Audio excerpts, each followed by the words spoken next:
Déjà, il y a quand même une évidence forte, hein. Une évidence forte, c'est le range. Le range est très clair, le range est très propre. Euh,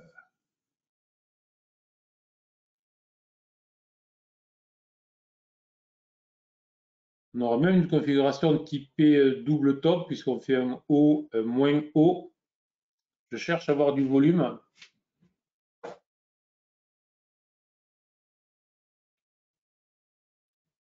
Bon. Sur le range,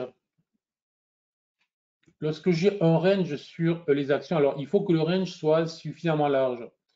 Après, je vais analyser le business model de l'action, voir si ça peut être mis en péril, s'il n'y a pas vocation à ce que ça bouge beaucoup plus, etc. Bon.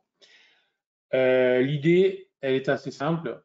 Sur un range, si je veux acheter l'action, je regarde le support. Tout simplement, je me pose aucune question. Deux moyens pour rentrer là, de manière progressive.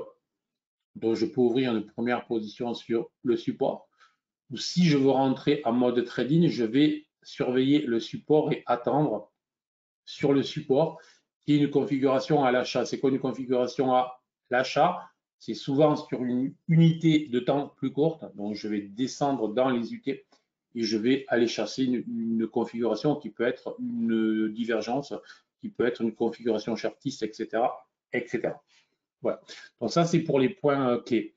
Ensuite, le break. Alors, il y a toujours les cassures possibles, bien évidemment. Sur les actions, je préfère rentrer les cassures vers le haut. Excusez-moi. Je préfère rentrer agressivement sous résistance que sur la cassure. Voilà, c'est aussi c'est bon. Mais après, il faut que tous les indicateurs s'y prêtent. Il faut que tout s'y prête. Il faut avoir une configuration très spécifique, une étude fine des volumes, une étude fine des vagues et des fluctuations. Voilà. Mais je préfère ça. Donc l'idée de base, pour le moment totalement neutre, aucune idée de savoir si ça va faire. Ce qui est certain, c'est que surveiller le 16-20, on va dire, zone clé pour un achat éventuel. Attention, si ça break, report d'amplitude classique 1,9 en dessous, ce qui nous conduirait sur les 14,30.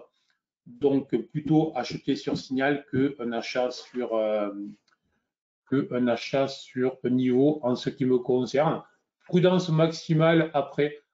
J'ai pas une configuration très honnête. J'ajoute au fur et à mesure, parce que ce n'est pas simple de vous faire une analyse tout en la commentant et en la parlant sans connaître la valeur. Mais au fur et à mesure que je vois les vagues et le décryptage de vagues, je vois quand même qu'il y a eu plusieurs tentatives de poussée, que toutes les tentatives de poussée ont échoué jusqu'à présent avec des replis significatifs.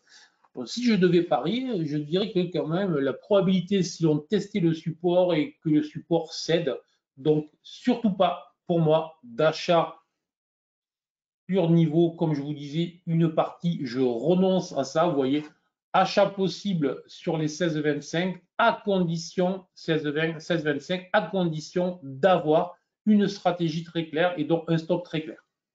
Sur ce, c'est terminé pour aujourd'hui. On se prépare pour la journée de trading qui va démarrer dans 8 minutes.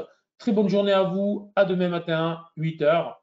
Prudence maximale en pleine forme. Bien évidemment, je compte sur vous et je compte sur vous demain pour me dire ce que vous avez fait aujourd'hui. Voilà. Ciao.